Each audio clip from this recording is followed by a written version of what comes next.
This is the Hyperbase Retro Monster. So, what can it do? Well, wouldn't you like to know? What's that? You actually would like to know? Okay. I guess I'll tell you then.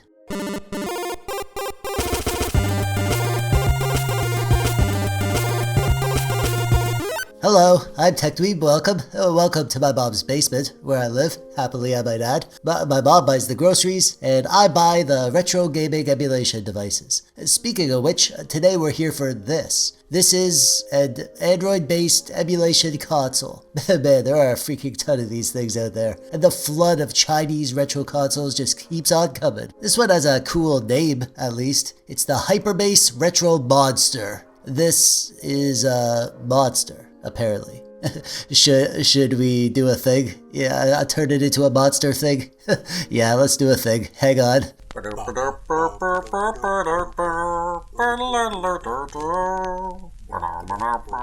There we go. Roar! I'm a monster! What? A monster! Roar! See? That's what monsters say. Roar! Yeah, right. Okay, buddy. What? Aren't you afraid of my monstrous teeth and horns? Oh, yeah, I'm totally afraid. Yeah, I'm gonna run away because I'm so afraid. Good. Roar! Yeah, that's scary. I'm going. Why aren't you running faster? What? If you're afraid, you should be running faster, so you get away from me. Oh, yeah, well, I have a sore foot, so, yeah, I didn't mean run, like, actually run. I just meant, like, go away. Oh, but don't worry, I'm still afraid. You're a big scary monster, and I'm super scared, so I'm gonna run away now. I'll walk away. Okay. Roar! Meow. So, yeah, it's a retro gaming console. It has a cool name, but is it actually any different than most of these things? You know, like the Super Console X or the Hyperbase FC or any of the 1001 other retro emulation consoles out there, half of which I've reviewed on the channel already. Is it actually any different at all? Well, I'll get to that. You just need to be patient and stop rushing me. You know, I like to look at the positive aspects of the things that I review. Usually. If there's a reason to like them, then I'll focus on that. And it's not hard because I want to like things. That's just who I am. Usually with these Android emulation boxes, I tend to just love them in general, but there's always something unique about each one, and that's why I want to show them to you. I mean, maybe you found this video because you're looking to buy an Android emulation console, so let's start from the ground up. We'll check this thing out, we'll see what the experience is like, we'll see what sort of games it comes with, and then we'll talk about the value.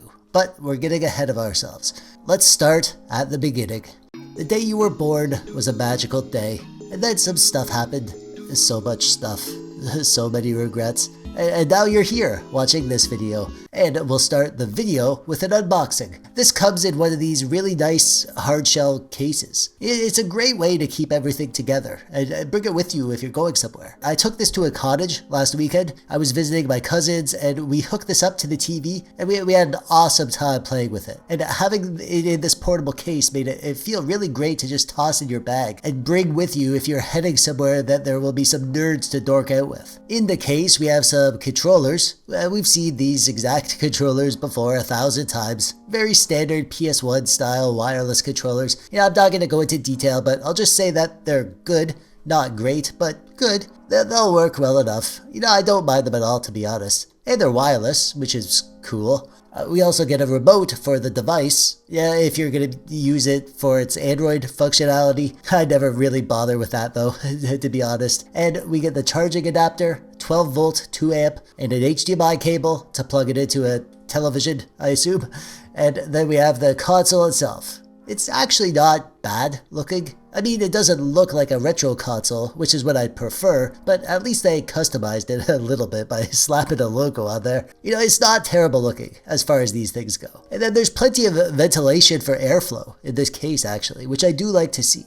Going around the device, we have an SD card slot populated with an SD card. This model I have is the middle one. It's the 128 gigabyte. And there's one USB 3.0 hole and one USB 2.0 hole and an Ethernet hole, although I'll mention that this thing does have dual band Wi-Fi for your network connection, and a 3.5mm headphone hole, HDMI hole, digital audio hole, and a charging adapter hole. As for the specs, this device features the Amlogic S905X4 chip, which I'm actually super curious about, and on paper it should offer about 20 to 25% better performance compared to the standard S905 chip. I doubt it will perform as well as the Hyperbase King that I reviewed recently on the channel, but this is much cheaper than that device. And I am expecting some emulation improvement over the really cheap Android boxes. We also have 4 gigabytes of LPDDR3 RAM and 32 gigabytes of internal storage in addition to the SD card storage. Alright,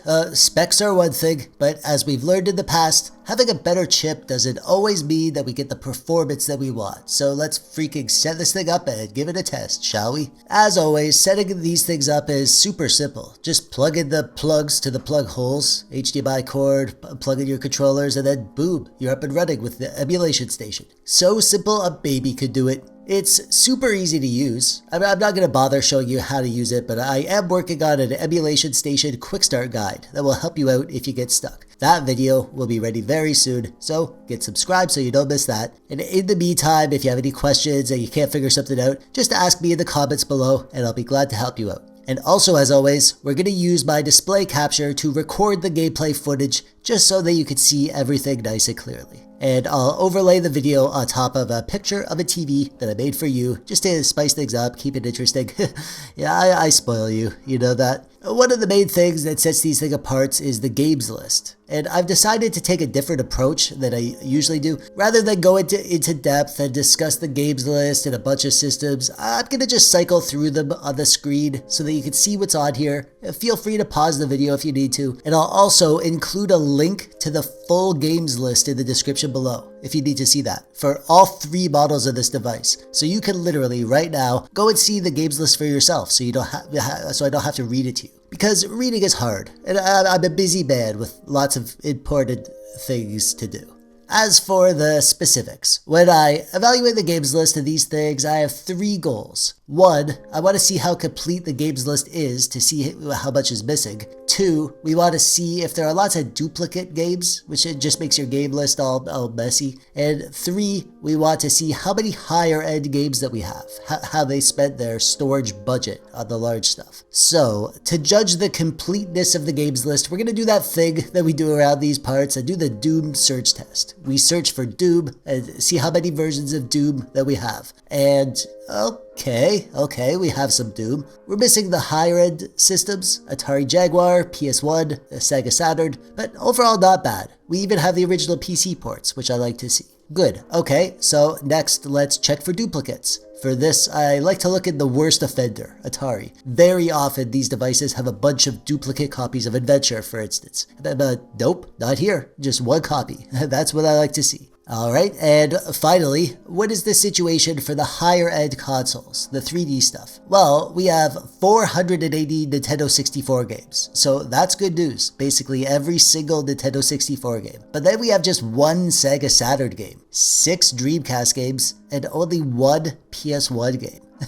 That's a pretty sparse higher end games list. Now, this is just the 128 gigabyte version, so of course there needs to be some sacrifices. They can't put it all on here. And I'm actually not going to complain much. You know, they did put 24 gigabytes of Neo Geo CD games. I think that 24 gigabytes could have been better utilized on a few PS1 and Saturn games, but honestly, if I had to choose, I'd rather put on all the old stuff, like SNES, GBA, ton of Nintendo 64, and sacrifice those CD-based systems like PS1 to allow that. You know, it's just a bummer that they didn't squeeze any PS1 games on here, really, because I think PS1 is going to be a great system to emulate on this device. So I suppose in that case, if you want to play PS1 and Sega Saturn, which I would want to do, just go for the 256 gigabyte version, because that version comes with 126 PS1 games and 35 Sega Saturn games, and it's only like $15 more than this version. But if you don't care about that and only want to play the older retro stuff, stuff, then really any version will be fine for you, if we're being perfectly honest. Of course, you can add your own games if you need to do that. I did that actually.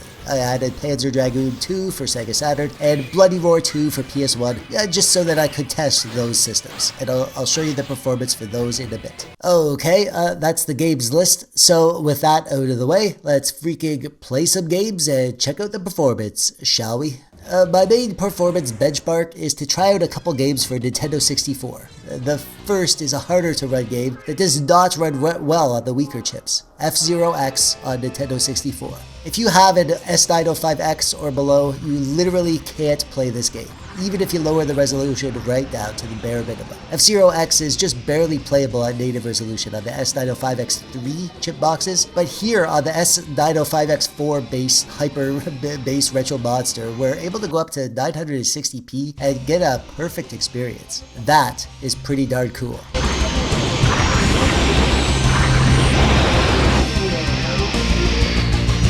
Not quite enough to handle it at 1080p though, not in RetroArch. It's running and it's almost playable, but that audio stuttering is far from ideal.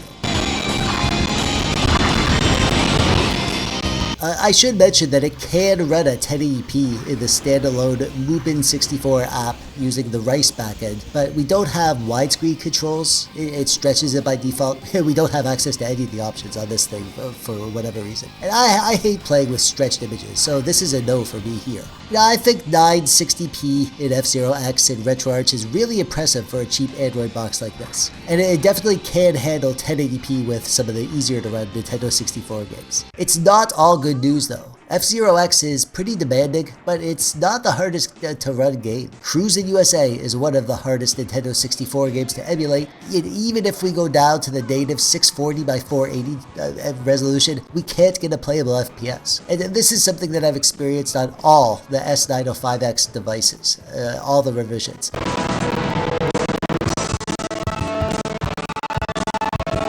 Emulating this game is just too much for this series of chips to handle. The S905X4 on this retro monster is way better than the base models that are included in the cheaper Android boxes, but it's not enough to handle every Nintendo 64 game. That said, it's probably like 1% of the Nintendo 64 library that won't be playable. If we can play F-Zero X upscaled to 960p, then I don't think you'll find many games that you can't play and upscale. As for the performance on the other systems, like I said, I added a Sega Saturn game, Panzer Dragoon 2, and it's working great in the standalone Yamasanshiro emulator.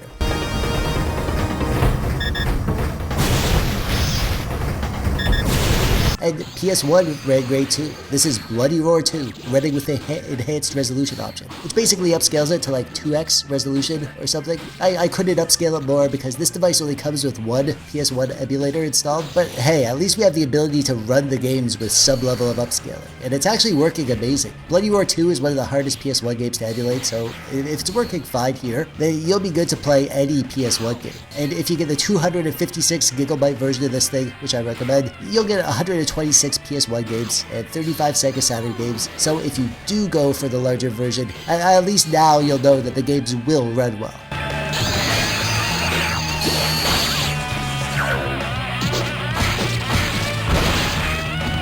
And this was a nice surprise. Dreamcast ran great. We have 6 Dreamcast games on here, and Soul Calibur ran really well at native resolution. It's running at full speed, no stutters or slowdown. Again, better than lots of the cheap boxes.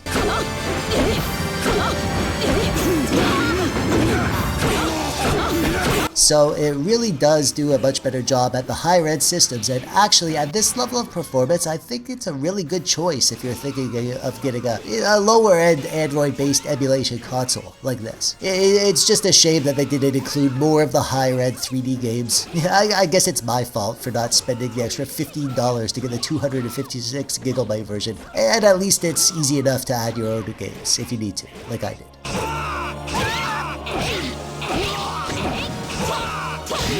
So, this device is better than lots of them, but it's not perfect. But do I recommend it? Well, yeah, I do. I think it's great and you should buy it. But I say that about almost all these devices. Generally, they're all about the same. Some give you better performance, but they cost more. Some give you worse performance, but they're cheaper. This one's kind of in the middle of the range. You know, it's a bit more expensive, gives you a bit more performance, so it's good for that reason. But my experience with this thing has been amazing. Not because of what makes this device different than the other similar devices, but because of what makes Android-based retro gaming consoles fun.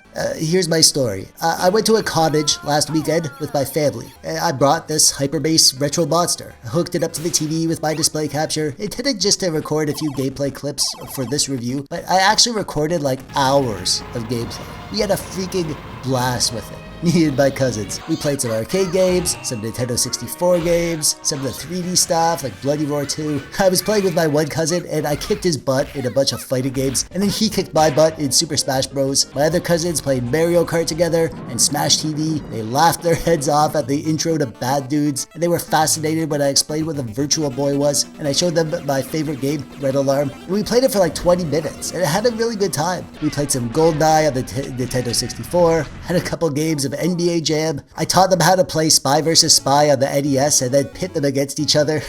It was giving them tips as they were playing. And we played Power Stone, and they even had a competition playing Crazy Taxi. Not the Dreamcast version, but the GBA version. That version is terrible, but we had fun.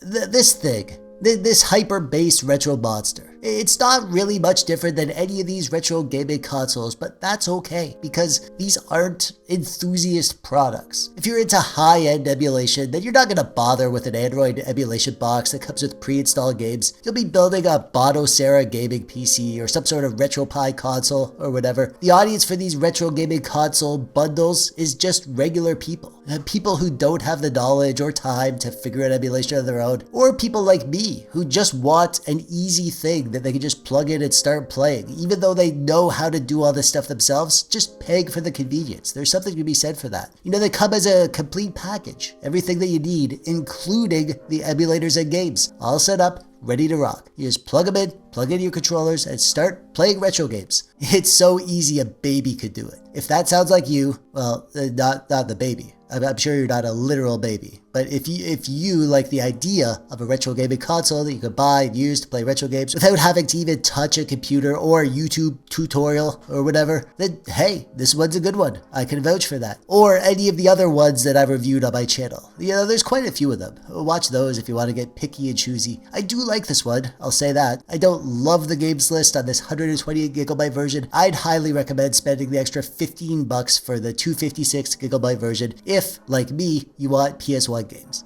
Speaking of the price, this is $100 for this version, the 128GB version. At that price, yeah, I think it's a good buy. You know, you can find cheaper devices, but I don't think I've seen a cheaper device that includes the S905X4 chip. So yeah, I do think that's a good price. Of course, if you want to spend less or get one that looks different, comes with different games or whatever, you know, just check out some of my other retro console reviews on my channel. I'll link to the product page for this one in the description below if you'd like to pick one up. And that brings us to the end. You know, I'd love to hear your thoughts on this thing in the comments below. Do you think it's great or stupid? This will be the last Android retro console review I'll be doing for a while. I've had a backlog of these things to check out and I'm finally caught up. So we'll focus on some other stuff. I have some more retro handheld reviews to do and a bunch more PC videos. So we'll focus on different stuff for a while, unless something really unique comes along that I really want to show you, of course. That's it for me. Click the thumbs up button if you liked the video, or the thumbs down button if you didn't for some dumb reason. Oh, and you better freaking subscribe, you stupid baby. Come on, man. I'm trying to grow my channel. It would really, really help me out if you just freaking subscribed, you son of a...